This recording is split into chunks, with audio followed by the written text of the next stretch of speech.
নমস্কার বন্ধুরা, কেমন আছেন সবাই? গল্প হলেও সত্যি চ্যানেলের আরও একটি নতুন গল্পে আপনাদের সকলকে স্বাগত জানাই।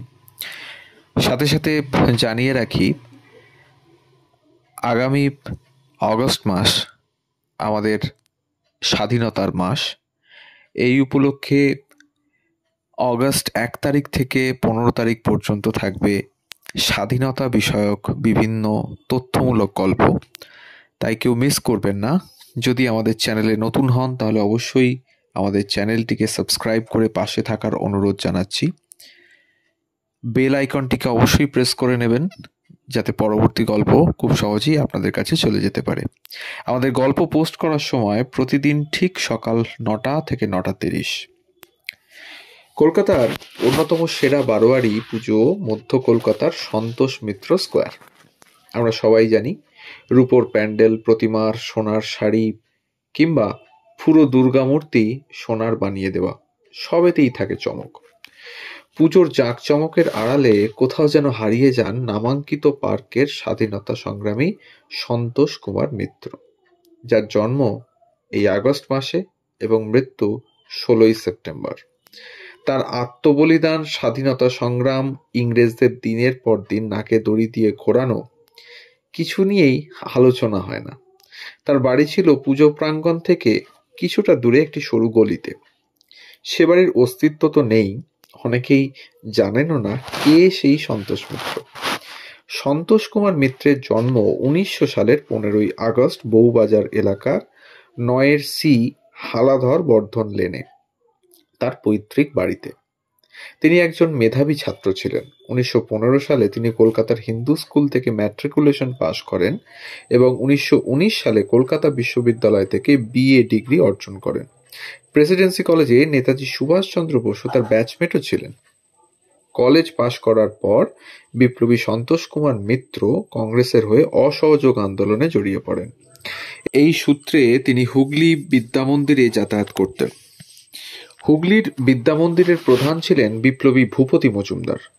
তার সূত্র ধরেই সন্তোষ মিত্রের পরিচয় বিপ্লবী বারীন্দ্র ঘোষ এবং যতীন্দ্রমোহন সেনগুপ্তের সঙ্গে। ধীরে ধীরে গান্ধীর অহিংস অসহযোগ আন্দোলনে উৎসাহ হারিয়ে ফেলেন, প্রভাবিত হন সহিংস বৈপ্লবিক মতাদর্শে। ইংরেজদের কুনজরে চলে আসেন সঙ্গে সঙ্গে। বিদ্যামন্দির ছিল কংগ্রেস দলের প্রধান কার্যকলাপ কেন্দ্র।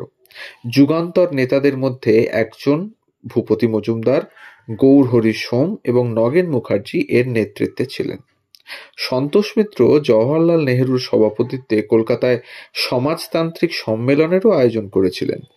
তিনি শ্রমিক ও কৃষক দলের সদস্যও ছিলেন, কিন্তু অসহযোগ আন্দোলন স্থগিত হওয়ার পর তিনি একজন চরমপন্থী মুক্তিযোদ্ধা হয়ে ওঠেন। সেই সময় বিপিন বিহারী গাঙ্গুলির নেতৃত্বে সংগঠিত চরমপন্থী স্বাধীনতা সংগ্রাম আন্দোলনের ঘাঁটি হয়ে ওঠে মধ্য কলকাতা। 1923 সালে তার বিরুদ্ধে শাঁখিরিটোলা হত্যা মামলার অভিযোগ আনা হয় এবং তাকে গ্রেপ্তারও করা হয়। 1924 সালে তার বিরুদ্ধে আলিপুর ষড়যন্ত্র মামলার অভিযোগ আনা হয় এবং তাকে গ্রেপ্তার করা হয়। 1 বছর পর তিনি খালাস পান, কিন্তু ওই আইনের 3য় ধারা অনুসারে তাকে আবার আটক করা হয়। 1927 সালে তিনি মুক্তি পান। 1930 সাল ছিল ঐতিহাসিক চট্টগ্রাম অস্ত্রাগার লুণ্ঠনের বছর। এই মামলার পলাতক আসামি গণেশ ঘোষ, অম্বিকাচরণ চক্রবর্তী এবং অনন্ত ঘোষের সাথে যোগাযোগের অভিযোগে সন্তোষ মিত্রকে আবার কারারুদ্ধ করা হয় এবং 1930 সালে হিজলি কারাগারে পাঠানো হয়। 1931 সালের 16ই সেপ্টেম্বর হিজলিতে গুলি চালানো হয় এবং এতে সন্তোষ কুমার মিত্র নিহত হন। হিজলিতে গুলি চালানোর ঘটনায় বাংলায় ব্যাপক আলোড়ন সৃষ্টি হয়। শহীদদের সম্মানে মৃতদেহ কলকাতায় আনা হয় এবং কেওড়াতলা শ্মশানে তাদের দাহ করা হয়। 19 সেপ্টেম্বর এই হত্যাকাণ্ডের বিরুদ্ধে কলকাতায় সাধারণ ধর্মঘটও পালিত হয়।